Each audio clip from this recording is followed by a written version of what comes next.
नमस्कार। अपरा एकादशी, जिसे अचला एकादशी भी कहा जाता है, हिंदू पंचांग के अनुसार ज्येष्ठ मास के कृष्ण पक्ष की एकादशी के दिन आती है।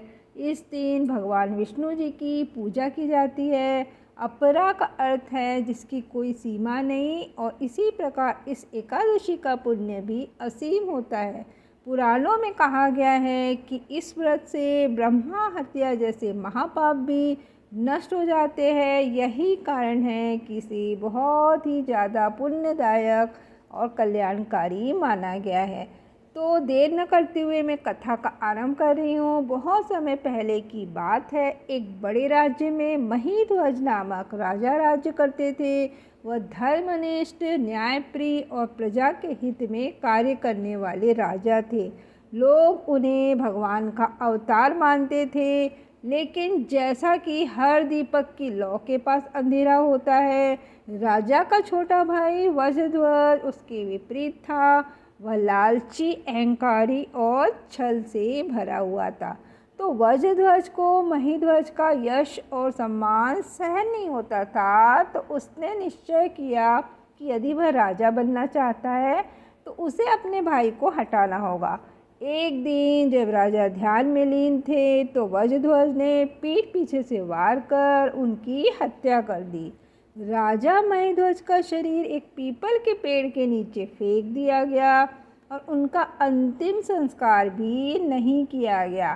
तो जब किसी व्यक्ति की मृत्यु अकाल और अपमानजनक तरीके से होती है और उसे विधि पूर्वक सम्मान रूप से संस्कार नहीं मिलता, तो उसकी आत्मा प्रेत बन जाती है। तो राजा महीध्वज की आत्मा भी प्रेत बनकर उसी पीपल के पेड़ पर अटक गई। रात को वह चीखता चिल्लाता, राहगीरों को डराता और मदद के लिए गुहार लगाता। उनकी आंखों में केवल एक ही प्रश्न था, मैंने किसका क्या बिगाड़ा था। वह आत्मा प्यास से तड़पती रही, भूख से जलती रही। समय बीतता गया, सालों साल बीत गए, पर उसकी पीड़ा कम नहीं हुई। एक दिन महान तपस्वी धौम्य ऋषि वहाँ से गुजर रहे थे। उन्होंने पीपल के वृक्ष के नीचे विश्राम करने का निर्णय लिया। जैसे ही उन्होंने ध्यान लगाया, उन्हें आकाश से एक करुण पुकार सुनाई दी, ऋषिवर, मेरी आत्मा को शांति दो, मुझे इस यातना से मुक्ति दो। तो धौम्य ऋषि ने तपोबल से सारा भूतकाल देखा कि राजा की हत्या कैसे हुई, उनका संस्कार नहीं हुआ और उनकी आत्मा प्रेत में कैसे बदली। तो उन्होंने अपने शिष्यों से कहा कि यह आत्मा निर्दोष है, इनका उद्धार होगा। हम अपरा एकादशी का व्रत करेंगे और उसका पुण्य इसे अर्पित करेंगे। तो व्रत की विधि, ऋषि धौम्य ने अपरा एकादशी के दिन व्रत किया। वे ब्रह्म मुहूर्त में उठे, नदी में स्नान किया, भगवान विष्णु जी की पूजा की, व्रत के नियमों का कठोर पालन किया। ना ही उन्होंने जल पिया, ना ही कोई अन्न ग्रहण किया।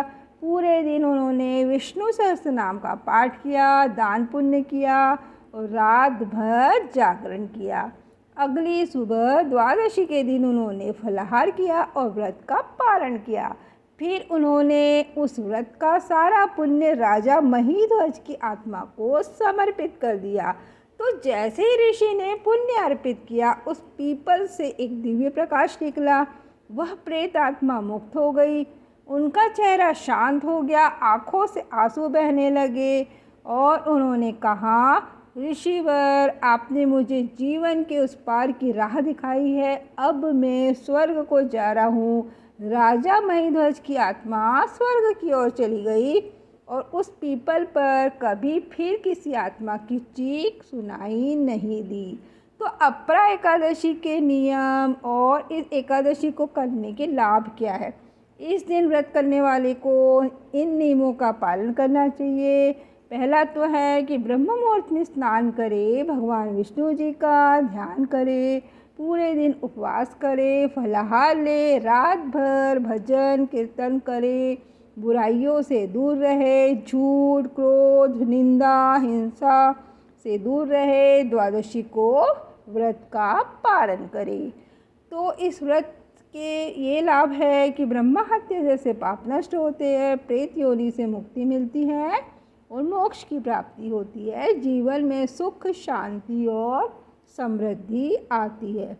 आज के आधुनिक युग में जब लोग भौतिक सुखों की दौड़ में लगे हैं, तो ऐसे में यह व्रत आत्मा की शुद्धि और मानसिक शांति के लिए बहुत लाभकारी है। यह व्रत न केवल धर्म है बल्कि मनोविज्ञान भी है। जब आप एक दिन उपवास करते हो, ध्यान करते हो, सत्कर्म करते हो, तो आपकी चेतना उच्चतम स्तर पर पहुंचती है।